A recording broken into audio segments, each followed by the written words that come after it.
సమాజంలో మొగుడు అనేవాడి పాత్ర రోజు రోజుకి కుంగి కుసించిపోతుంది.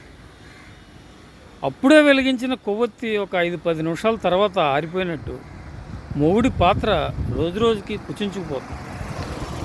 సాయంత్రం ఇంటికొస్తే నచ్చిన టీవీ సీరియల్ చూడలేడు, నచ్చిన సినిమా చూడలేడు, ఇష్టమైన కూర తినలేడు.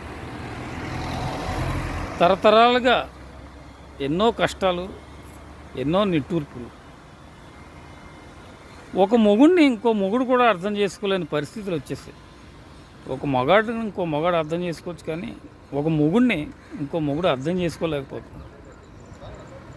ఏదైనా అంటే డొమెస్టిక్ వైలెన్స్లు, దీంతో అనవసరంగా సైలెన్స్. ఈ మొగుడి పాత్ర కుచించుకుపోవటం మీద ఉద్యమాలు చేసేవాడు లేడు, బంధులు చేసేవాడు లేడు, పట్టించుకునేవాడే లేడు. అందుకే రోజు రోజుకి మొగుడి పాత్ర కుచించుకుపోతుంది. ఎవరైనా మా కోసం ఉద్యమాలు చేస్తారని ఒక ఆశ చాలామంది మొగుళ్ళల్లో వస్తుంది.